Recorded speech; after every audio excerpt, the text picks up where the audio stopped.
Welcome to another Ramm's Den podcast. And today I'm here with Sasha and Chris Jolliffe. Is it Jolliffe? Yeah. Am I pronouncing that right? Jolliffe. It's easy enough, wasn't it? Jolliffe. How are you doing, guys? Good, cheers. Really good. Thank you very much for having us. Awesome. Great to have you here. And also, sorry, I didn't introduce Benny. Sorry, Benny the dog is also here, off camera slightly, down the bottom there. Say hello, Benny. Awesome. So, and Benny Jolliffe Benny as well, Jolliffe, of course. he's just trying Benny Jolliffe. to climb under my t-shirt. So Oh, he's so polite. He normally knocks with his paw 3 times, and then you just have to lift your shirt and it just goes under. There you go. oh. Are you on a laptop, by the way? Yes. Could you tilt it down a little bit? Because then we could see him doing that. That'd be really cute. Maybe we can't see. Yeah, that's all right. So if he pops his head up, we can see him. That's cute. Nice. Oh, there he is. That's amazing.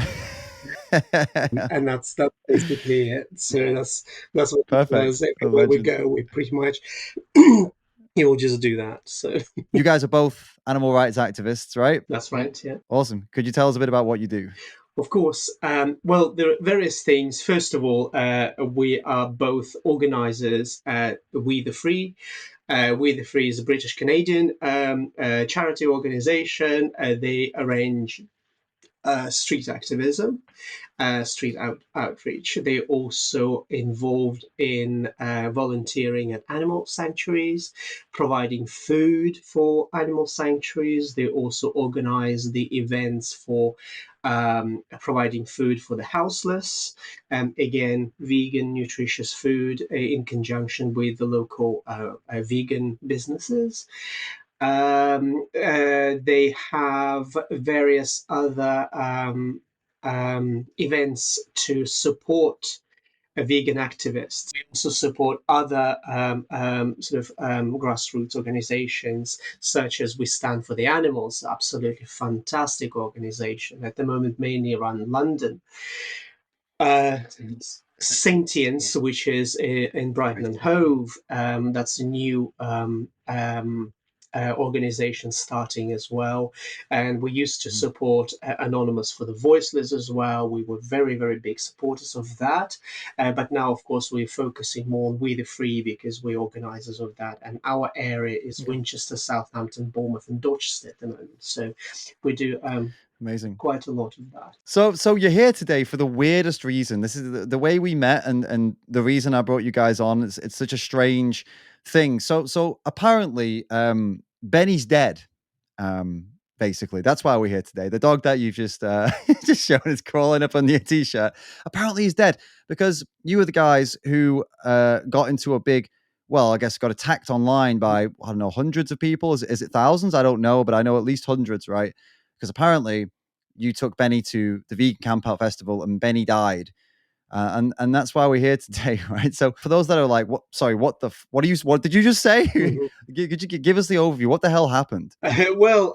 Briefly, okay, we've been approached by a friend of ours on the way to the tent, saying, oh, by the way, we just sent you a message. There is, Benny apparently is now a celebrity. But genuinely, they were really concerned because minutes before the whole thing blew up, that they saw us, they talked to us, so they were really concerned for Benny's welfare, naturally. So it's like, oh, no, we didn't know anything about it. So we thought like, oh, just, that's just social media, I guess.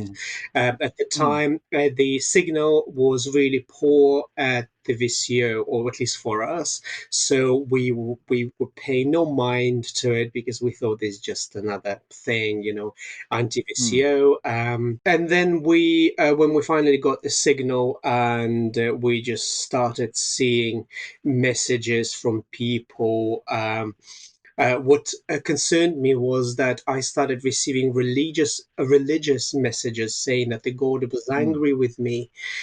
And that I would burn in hell. There were pictures from some strange profiles of nooses and the executioners. That you deserve to die, and you need to be put in the microwave. It was really, really, really tough to deal with. So I did not respond to any of those, but they literally hundreds. Somehow they found out who we were. I don't know how. Someone must have, tagged us at on some of the Mm. posts. I don't know. And then, so we then started sort of looking online, and there were a post where people adamantly were saying, sadly, dog died after having collapsed over heat exhaustion. They said that we apparently were. He collapsed and we were pouring water over the dog, but eventually he died, and we just stuffed him in a bag and walking around, dragging him around the camp out and making jokes that he was a ghost. And Right. they were sharing this, and it's all stemmed from a simple picture of Joey Carpstrong, who found it him using a dog climbing into a bag like Joey kangaroo, like a Joey baby. Mm. And Yeah. that's what Benny does. You just put get the bag out. He climbs in the bag, and we just carry him. So in the summer, he's got a cooling bag. In the winter, he's got a winter bag. And Mm. he goes to all our activism events. There's so much footage of Benny, in the bag doing Mm. activism with us because that's what he likes doing. So Joey then posted. Oh, Joey approached us. We were on the way Mm. to back to the tent, Mm. so that we could just then do whatever we need to be doing, so that we could go back and see other animal rights talks, etc. So on the way back, by that time, we were just really worried because it's like, what is actually going on? Then we bumped into Joey again, who then decided that he was going to make a video. So, well, Benny is very much alive. This is just a conspiracy theorist, so and and I must have said something during that time. It's like, well, he must be a ghost or something. It was just a Right. random comment, or he's not a ghost. He is very much alive. So, and I think it stemmed from that then Okay. I was Okay. making jokes and laughing about Yeah. where there were genuinely concerned people out there and were making jokes about it, which was not the case at all. And that was the end of it. And Mm. then later on in the evening, we received sort of so much support from the people at the VCO, including yourselves, guys. That's how we bumped into each other. It was Mm. already getting dark and it was really nice and cool. We were having dinner, etc. So, and a lot of people were coming up to us like, "Can we please take a photo of dog because we were really concerned and we need to make sure, that people know that." The dog is Mm. fine. And that was the end of it. Mm. The next morning, another person then came up to us, and a very good friend of us, actually. They do a lot of activism with us, and they posted a video saying, "Benny, you're alive, you're alive, you're alive and well." And he's just being shy, so ears Mm. down, head down, and Mm. looking quite sweet and cute. That's what he does. But people again misinterpreted and started spreading words that he's not happy at all. That the Mm. collar on him that he actually came with from the rescue center, it was specially Mm. designed for him because he's got some kind of condition. It's a hip Mm. dysplasia, so he had an operation. He needs a lot of care. So it's a Mhm. special collar and a special leash that was designed and funded by the rescue center, and it's part of the adoption condition that he has to Mhm. wear that Okay. together with all the tags, etc. And but people again were taking it out of context and saying that we're abusing the dog and that the collar is too big, etc., etc.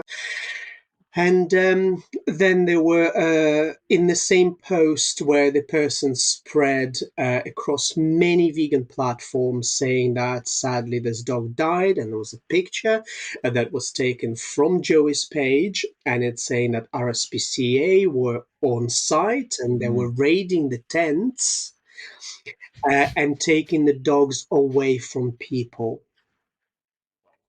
Mm, And that's pretty much it. And I was asked by one of the friends saying, "Can you please issue a statement?" And it's mm, like, I'm not being dragged into this drama. But as sure, soon sure. as I found out what happened, and I know that it was devastating for my family, for our families, Mm, this is when I thought, like, right, when you get my family involved in this, that's when I'm going to respond. And I responded with saying, well, this is what's happened. This is the dog. This is Benny. But there was absolutely mm, nothing we can do or say at the time. They were saying that you were mm, taking pictures. Those pictures you're posting were before he died, almost as if people wanted something bad to happen, and they were just mm. literally going on and on and on and on about it until it became their truth to Yeah, fit yeah. their mindset of whatever that was. So if you have a problem with VCO or anybody else, just keep my family out of it, please. At the time when I found this out, you guys explained this to me, yeah, it was, I guess this was before you'd seen the kind of aftermath and all the messages, because we were laughing about it. Well, this is hilarious, this That's right. the dog's right here. It was all very funny, but I guess since then you got home, got on the internet, and actually got proper connection, and now you're like, Correct. oh wait a minute, shit, this is not as it's not as easy and funny as it was before. People are really going mental about this, as I found out as well. And believe it or not, I found you guys actually. I found your name through someone doxing you, actually, and calling you Tory scum. This is what I actually found you, and believe it or not, yeah, that we'll get into that later on as well.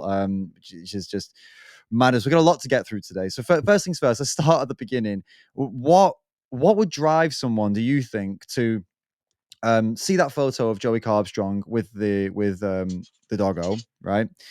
And to I mean, fair enough, like, in the photo, he's not looking his best, as in, like, it's not a flattering photo. I don't mean that he looks bad. I mean, he's not going to win any modeling jobs with that shot. But I mean, what when we see that kind of photo in every other kind of walk of life, you'd be like, oh, that's funny, or that dog looks kind of sleepy, cute, stupid, whatever you want to call it, goofy. But in this context, because it's Joey, they decided to turn it and make it into this dog suffering and now dead. Mhm. Why would someone do that, in your opinion? Do you actually know the answer? Like, why has someone done this and fabricated a story out of this? It's very hard to I'm answer. laughing. Sorry, I'm laughing because the other one is absolutely There going is for it right now, so huh? they're like little brothers. Although we adopted Ringo only a few weeks ago. They Ringo, just, sorry, I forgot his yeah, name, of course. Ringo they're absolutely inseparable. So we'll keep them in Okay. your lap. I think. And then we get him in lap. Sorry, they're here. Yeah, just keep him. You can hang out. Yeah, Yeah, he's all good. Ringo, he's a min pin, but according to Mm, the dog experts online, apparently he's a Dachshund. okay. Yeah, so I'm not even going to go there. So, That's a bigger drama than this, isn't it? Let's mm, let's definitely skip that one. That'll cause exactly. that'll cause way more drama. But So, so yeah, what do you think? Why did someone do that? Yeah, why did someone make this up? I have no answer to that. Okay, somebody must have Mm, been really, really, really angry at both the VCO, Vegan Campout, mm, and Joey Carbstrong. It's evident. There is a lot of evidence, that there is a lot of hate, and they were using that. They just played into their mm, um, game, and it suited their narrative and agenda. Otherwise, there is no other explanation for mm. somebody, to say that sadly this dog died. And It's crazy, isn't it? one thing I want to add to that is those Mhm. people, they do care for the animals. There's no doubt about that. They are Mm, activists. They're vegan, and we all want to end speciesism, and yet they would do such a thing because it's a dog. Had it been our child, would they do that as a mm, human child? That is the question. So if they would not do that, if he was a human child, then that actually shows that they're not quite 100% anti-speciesist. mm. It's a good point. There's a big hypocrisy there, wouldn't Yeah, it? Isn't there? Because if people were against like another festival. Let's imagine people were against Glastonbury Festival Mhm.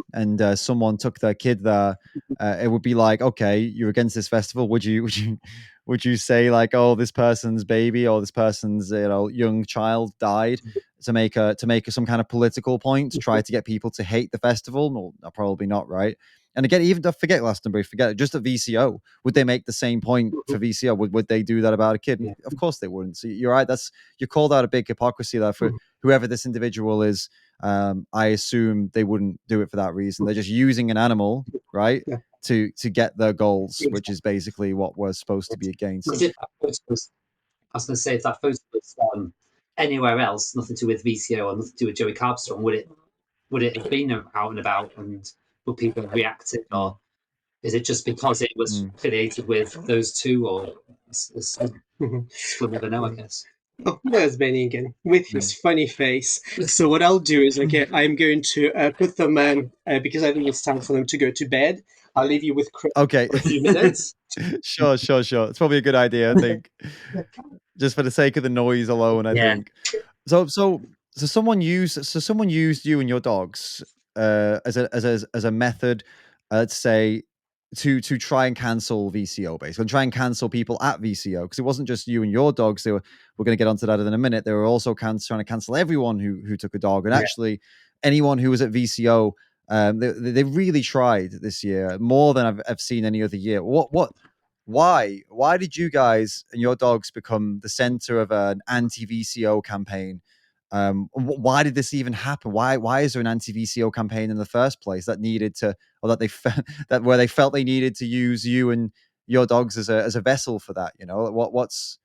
What do you think? Where do you think that comes from? I mean, I've had Jordan on here before. We've discussed some of it, but I'm curious to know what your thoughts are on what would drive them to go so far. Well, from what I know, um, before the actual VCO, I asked somebody on, it was on Facebook. I'm not going to name them, and I said, What is the actual problem?" And they said Mm, that they have a personal dislike of the organizer.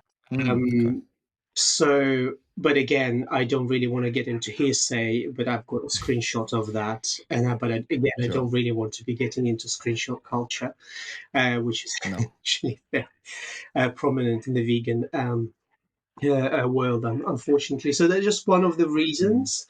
And they were just accusing VCO not a vegan festival. It's more to make money. Well, let's just first of mm, all let's talk about that. Vegan Campout is a business. Okay, yeah. so although activism, etc., is one of the main objectives, but another objective of that is to make money, and that's okay. Mhm. That's absolutely Oh, okay. totally. Of And course it is. they're the biggest social event, that got 15,000 people together. It's my personal first festival ever, apart from the one that I volunteered at, which is Bournemouth Sevens, which is a completely different ball game. I'm not even going to compare the two. And I Sure. was really pleasantly surprised how animal rights activism oriented the event was. Mm, definitely. And it's very civilized, it's very well coordinated, it's a very well organized event, and I will definitely do it again. And I'm just thinking, the bigger the event grows, then they will have a negotiating power, Mm, then say, well, actually, we will come back to you next year, but we don't want mm, these activities taking place on the grounds of the Stanford Hall and within the vicinity. mm. No, it makes sense. So, and that was it. Again, not trying to get into the gossip, and it's mainly Sure. personal. It's very, very personal. Feels that way, and it's almost like, I mean, um, the question I'd like to ask these people, if any of them happen to be listening, is Jordan is an avid festival goer. He loves festivals, right? He's obsessed with them. He goes to so many, as many as he can. He just loves it, the vibe, the music festivals vibe. He's well into it. So he was always going to be some kind of festival organizer. Mhm. Would you rather he organized just completely not non-vegan festivals? I don't mean like that, but would you rather he organized festivals that were not focused on activism and veganism? Instead, would you rather he made a festival that was music but just had vegan food and then has absolutely nothing? Or would you rather he hosted a non-vegan festival? Would you rather Jordan wasn't vegan and hosted non-vegan festivals? Because I feel like when we argue against him and doing this festival, that's kind of what we're saying, isn't it? We're saying, Yes. go and organize Coachella, Jordan, or go and do Glastonbury. Don't do a vegan festival. Mhm. It's such a strange. I've never quite understood it. It's like, what would you rather have? You know what I mean? But back to your story again. And you know the situation. One thing I noticed is that after it came to light that this was all a lie, right? And I've been looking at people's posts, and I saw a few people. They still a few of them, you know, put their hands up and said, you know what, yeah, all right, it wasn't true, okay, but they couldn't let it go, right? They still had to have another dig, and the second dig they came for to try to save face, I suppose, was to say that you still shouldn't have had your dog there because it was too hot, and everyone who took their dogs to this Camp Out festival was an animal abuser because of the heat. What do you? I'm sure you've got something to say about that. What's your take on this? They switched lanes, didn't they? Yeah. The dog didn't die, but you're still evil, right? So what do you think of? What do you make of that? Because when we went, we were thinking, because we saw the temperature was going to be going up. Well, I had in my mind at any time we can leave.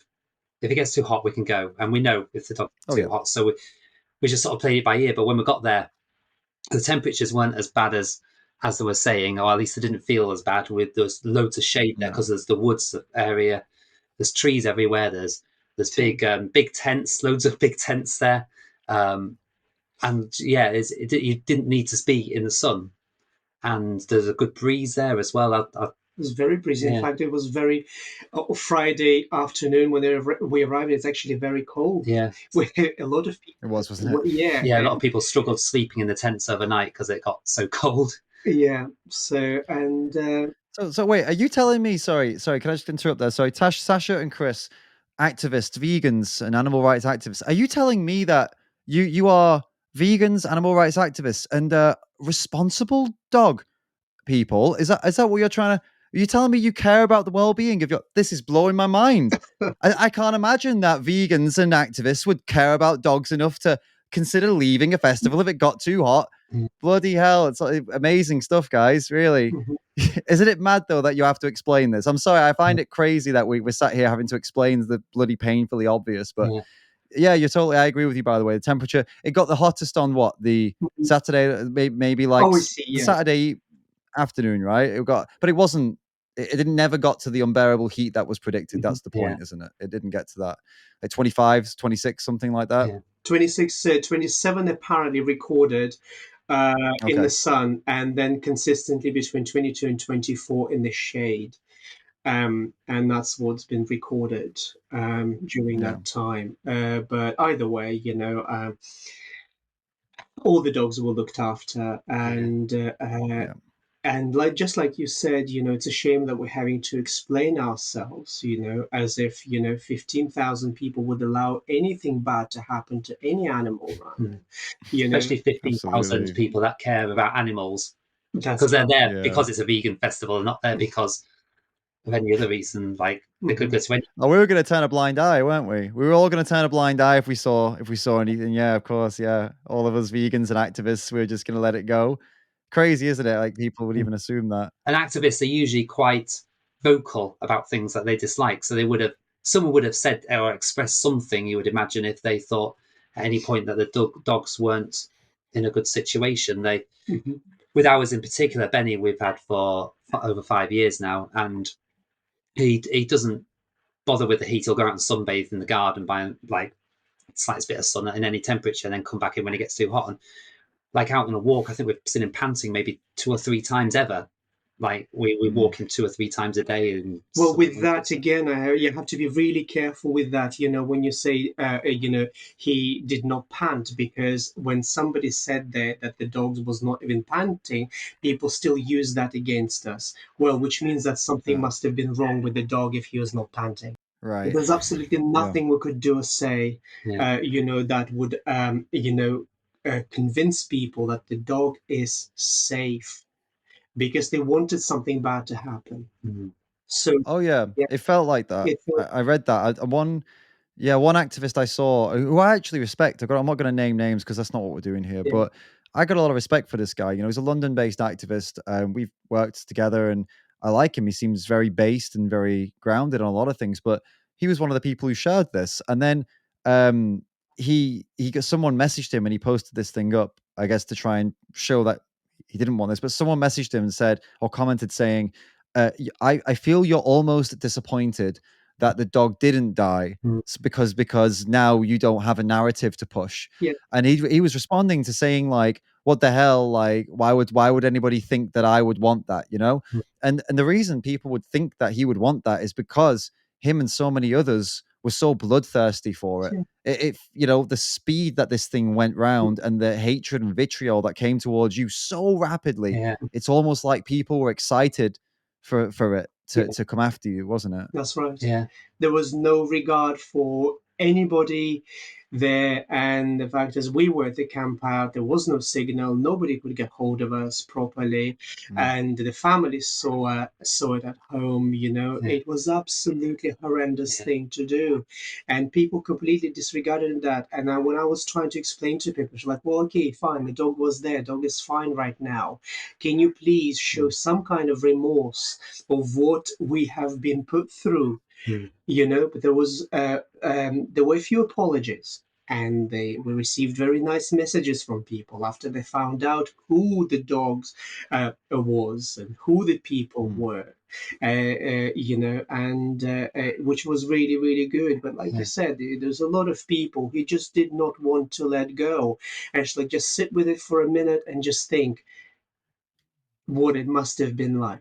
Somebody mm, said, what happened was, uh, there were a few people that went and raided our profiles and took our profile pictures, screenshotted them, and sent them to our business partners. They were posting them on our business yeah. pages, saying, "Meet the murderers." Yeah, I do on my business Facebook Jesus. pages, you're a murderer sort of thing. And my Facebook pages are nothing to do with veganism, they're to do with health and fitness. And yeah, I was getting all these posts and I was having to go around my pages trying to work out where all these posts were and trying to get rid of them. And yeah, and it was just based on nothing. Just it's not pleasant being called a murderer, but then when people try and twine it with your business as well, the Mhm. way family can see Yeah. is And you see, a few minutes later, when we went to see one of the talks, we spent quite a lot of time in one of the tents because actually quite pleasant breeze that flowing through it, Mm, and we just sat down, you know, and people were just coming and taking pictures of Benny and Ringo, and one of the pictures that I received was having a person in the background laying on the grass, and they looked passed out, and I'm just thinking, why nobody's picking on that? mm, I'm not doing. mm, It sounds like you know, I'm getting into whataboutism, which like it's exactly the same thing, mm. but that just would not suit the narrative. Yeah. Because there's lots of of things that course. could have been done. Like I had a couple of friends call me, or one was in tears. She thought Benny had died, Mm-hmm. and she was Mm, at VCO at the time, so she'd seen us earlier in the day. And there was so many opportunities for people to ask questions before Jump. sharing and jumping to conclusions. They could have posted on the VCO page saying, "Is this mm. true?" And then someone would have picked up it and got us in touch, or can someone get in touch with these people and get an actual statement? But But yeah, that would have been too Mm. easy. To be fair, I think I did see a few people had done that, but there were more people who were curious. They were like, "Hey, is it true?" And VCO was like, "No, it's not true." And I think there were a couple of casual viewers that were like that. But you're right. The ones who they were very quick to jump, like I said, almost bloodthirsty in the speed that they were getting into this. I saw it posted everywhere. I really did in almost every vegan group, and not also in non-vegan groups. I saw it posted in generic dog groups. So this is wild. It goes to another level here. It's like not only are you Mhm. uh causing so much crap in the vegan spaces, which alone is bad, you're also now gonna get people who are not vegan involved and have them see a vegan festival and them believe that they've a vegan festival with vegans killed a dog. I mean, it's almost like the person who did started this rumor could have been an anti-vegan. mm, I mean, you know what I mean? And if they were a vegan, they did a better job than any anti-vegan could have done. Yeah. When you think about it, right? It's absolutely it's actually like infiltrated even. You're It absolutely feels right. like. You're absolutely right. And the worrying thing, I responded to some people, that it's a shame that people were concerned about the reputation of the veganism more than the actual welfare of the dog and the family, because they were saying, like, oh, it makes vegans look bad. So it's very, very sad, but it's also very devastating, for us. But we can't even explain enough that nothing bad happened. So people were saying, dogs shouldn't have been there, and somebody this afternoon, the saga continues. This afternoon, somebody said there are just, when I mentioned, like, it looks like more of a VCO and anti-vegan propaganda to me. And somebody said, well, there's so many reasons to be anti-VCO. It's like, there are so many reasons to be anti-anything, but just keep my family out of it, please. Yeah, absolutely. When I came across this, I thought, I wondered if this might have been the reason that you specifically were targeted. Like, if I wondered, so I saw that someone had shared a screenshot of your profile, Sasha, and it said that you were, I don't know, a conservative representative for your locality, right? And they were saying, oh, it all makes, the post said, it all makes sense now, Tory scum. This is what the person was saying. Yeah. And at that moment, I thought to myself, is this what's driven all of this? Is this potentially that someone who knows you saw Joey with your dog and said, oh, I know who these people are and I've wanted to get them for a long time, so I'm going to, because I know this sounds like a conspiracy theory, but I saw a lot of people did have issues with the fact that you, of what you were doing politically. And I'm sure you've had a lot of tough conversations, and potentially even people have tried to cancel you for this in the past as well. So kind of, let's get into, did I say it right? Is it conservative representative? Is that the correct way of putting it? Or like, what exactly are you doing? Yeah. Is that both of you, by the way, as well, or is it just you, Sasha? Just Sasha. Just myself. Just Sasha. Okay, cool. So I'm a member of Conservative Party, but I am also a candidate for a local councillor as a Conservative candidate. I am also a member of Conservative Animal Welfare Foundation. I am also a member of Vegan Conservatives, and it's very, very hard because people again attack me for my political position, not giving it a second thought. And to be honest, Tory scum is probably the politest way of somebody actually described me out, particularly following the incident with Benny. I was explaining the reasons behind it, and as to why I chose to be a member of this political party, particularly in the area that we live in. I can talk about it if the questions arise, but right now that's not the point. An animal abolitionist approach that I take is part of that. So I am actually very active in making the local, which is called Unitary Authority, which is the BCP. It's Bournemouth, Christchurch and Poole. It's a massive area. It's got 500,000 people here.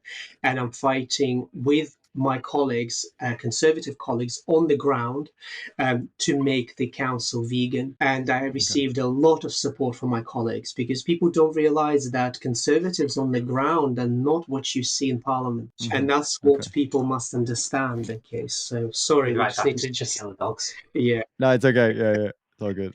Is it possible that whoever did this because of this, because of your stature and status with the Conservative Party? Or would you say that's going too far down the Conservative rabbit hole? No, not at all. You're absolutely right to make that point, because I was, scrutinized as an animal rights activist and as a vegan for being a member of Conservative Party. So you make a really, really good point there.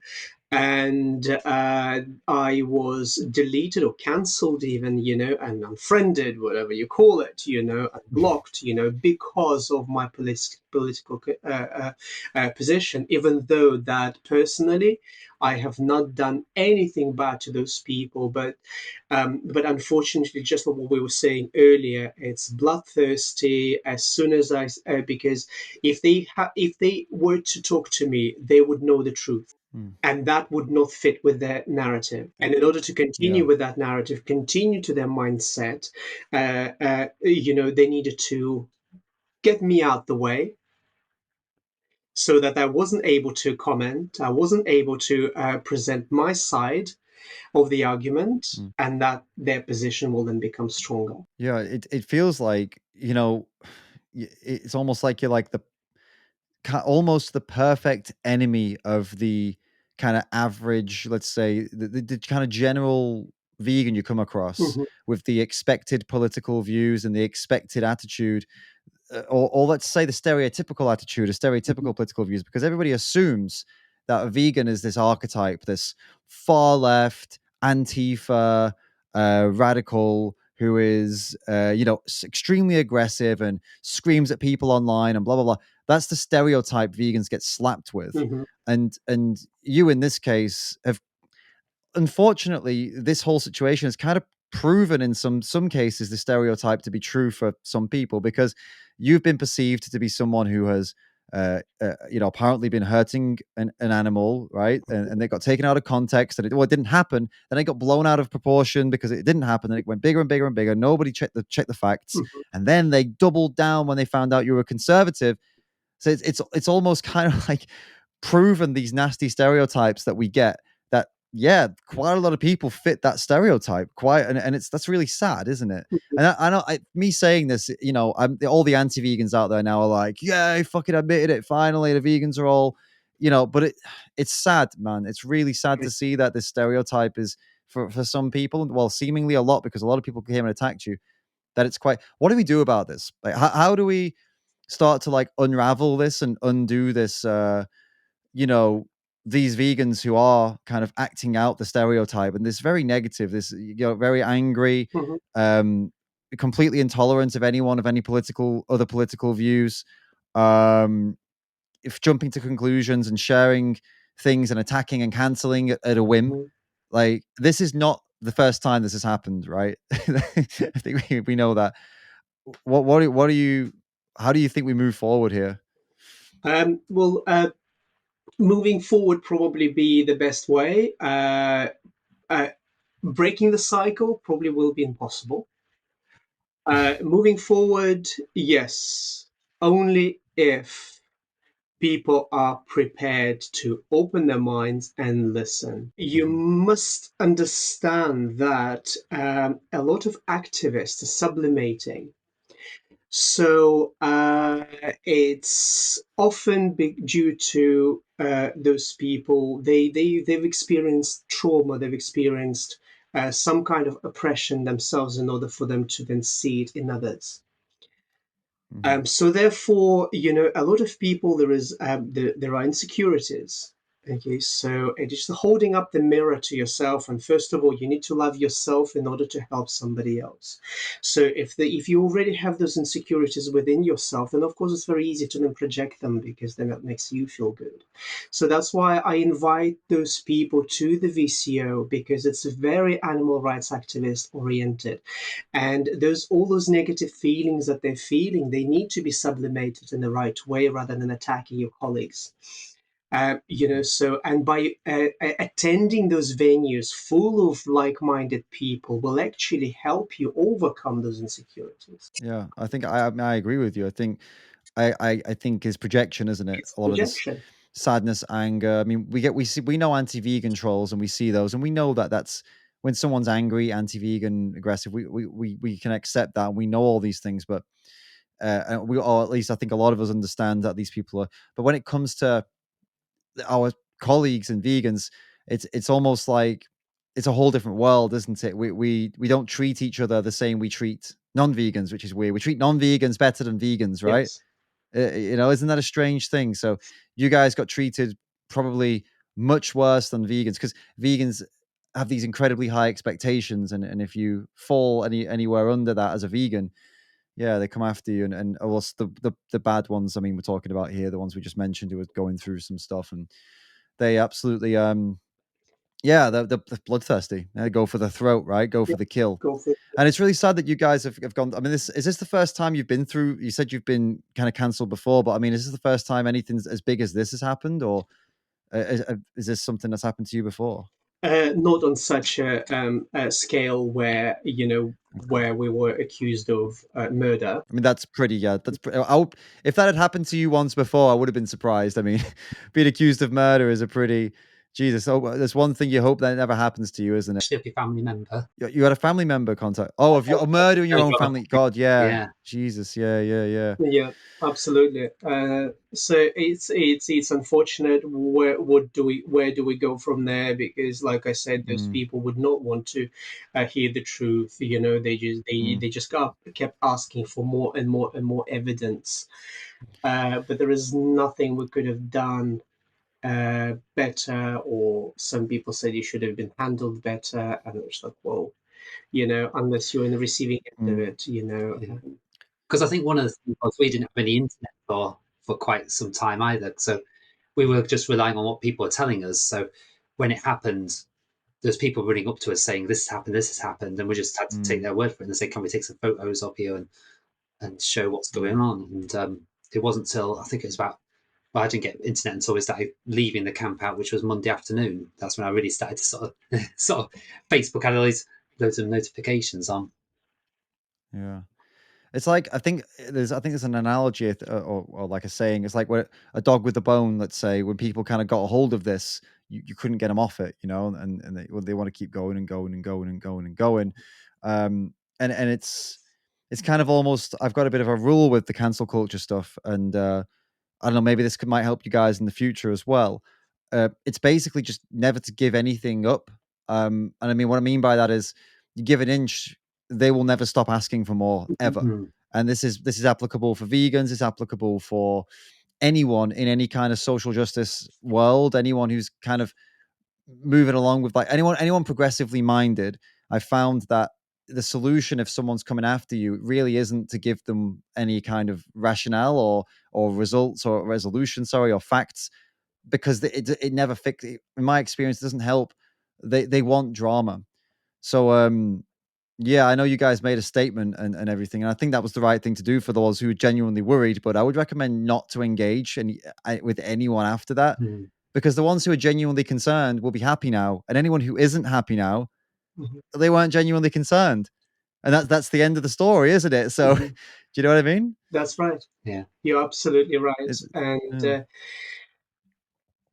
what we've done, commented, again, just to reassure people, and those who just continue,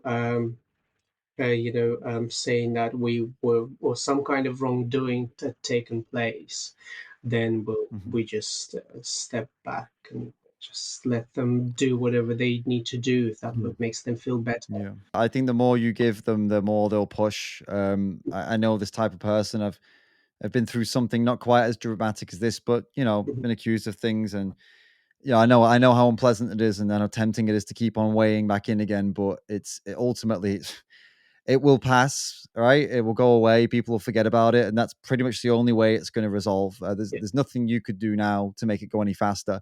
And every time you react, it slows it down. Like, this is from my experience. So guys, what are you having planned for the future? What's next for you guys, activism wise? Like, what's going on for you? So this weekend, tomorrow, we will be volunteering at a mini vegan campout locally in Dorset.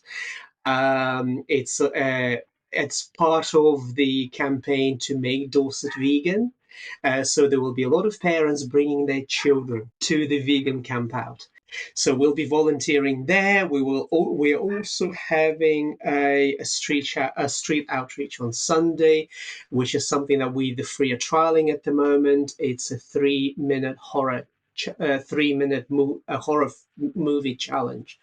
Rather than showing a silent, diluted footage of slaughterhouses and farming on the streets, for safety reasons, we will be showing uncut footage with the sound, the lot, for 3 to 4 minutes. And if somebody lasts for 3 or 4 minutes, they will just get a some kind of incentive at the end to do with veganism. So it will be within sort of 4, we'll call it 4 dark rooms. People will go inside, this little dark black tent. There will be big 32-inch screen. They will put the headsets on and showing the footage from the British slaughterhouses. And on the way out, as they turn around, there will be mirror hanging saying that meet the most dangerous animal on the planet. And they will be looking at themselves in the mirror. Setting up that sounds amazing.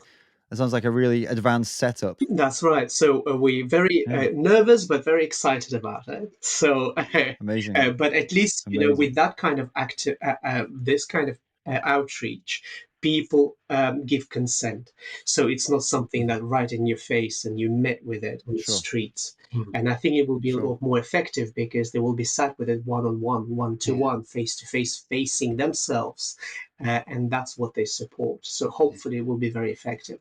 That's just one of the things that we're doing a solidarity outreach in Birmingham, where we encourage all of the activists to come together. We will stand in formation, again, showing footage of slaughterhouses and farms and talking to people. So it will take place next weekend. And then we will be at the launch of a new We the Free team in West London the day after. So we will be traveling from Birmingham to London and then back to Bournemouth, doing activism here. We also do food runs for the local animal sanctuaries. So we just so many local businesses that just give out food. We collect it and we just take it to the sanctuary. And that's amazing. So this year was kind of a little mini break for us, but again, the reason why obviously we went there is because we knew that there would be some really good names there, and having Animal Rebellion there and hear about their plans in September was absolutely inspiring. So we've got calls with them as well now, so we will be helping them organising the big event against dairy in September. Yeah, so it was absolutely worth going for the break and also to connect with some and obviously we connected too, so that's one more connection. Exactly. You can say we connect, a lot of us connected. It's an incredible event, and it's such a shame that it's been we've had to go through all this crap, but hey, overall still very, very positive outcome from the event. And all I hope for you is that your mini vegan camp out coming up, let's hope no one tries it on again. Tries to say someone else's dog has just randomly died at another vegan festival and not make a habit of it, huh? Bloody hell. I know, we'll be for a baby. Careful this time, okay? Because like I said, we need that energy of focusing on something else. So we're going to split our shifts. So we're not going to be going there together so that the dogs will stay at home. It's been amazing having you on and to clarify all of this. And I'm sure some people are going to be quite happy to hear this, and then to see how much work you're doing and see what you're all about and put some actual people to the faces, right, and to the names, because it's a lot harder to empathize with someone when it's just text on a screen. So I really hope this can bring some people around back to being sensible again. And do you have anything I missed? Anything you'd like to say? Yeah, absolutely. One thing, I'm going to plug my position as a Tory scum. So I would like my vegan activist colleagues to reach out to me, because I do need their support, because it's a Conservative Party has hold immense power in the UK in order to, inspire change. And I simply cannot do it by myself. I do need the support of everybody around me, and therefore I would like to reach out. I would like them to reach out. They don't have to support the party. They just need to support me in my, sort of go in order to help use the Conservative Party and their support to inspire change. I mean, I'm excited to see some people's opinions on this, because you're touching something that's very interesting there, like people who may not support the policies but would support you. That's an intriguing. I'd love to get into that more, into like in depth in another podcast at some point, and I'm sure some people are going to discuss that in the comments. So I'm excited to see what they have to say about it. And I think it's great. I think it's great. By the way, I don't know if I've given my opinion. I think what you're doing is amazing. I'm fully supportive, and let me know if there's anything I can do to help you get your dig your nails in there, and get in and start making some changes. I'm fully behind whatever it takes to get this done. To get some real change made. I'm behind it. So you've got my support. Thank you so much. That's amazing. I mean, we can go on the streets, we can go out with placards, etc. But if we don't get involved in politics, I think I don't really want all of the that's such a huge effort to just go to waste. And what I'm doing is, I don't know, I'll probably be scrutinized by my colleagues, but I'm going straight into the dragon's den. So so we'll see what happens. I hope it works out well, and I hope you can make some changes and Thank you. rustle some feathers, rock the boat. Chris, is there anything you'd like to add before we close off? I don't think so. No, I think everything's been covered. Cool. Thank you both so much for coming on and doing this. It's been amazing to have you here, and all the best of luck with everything you've got coming up this weekend and beyond. Thank you very much for having us. Thank you very much for having us. It's been an absolute pleasure.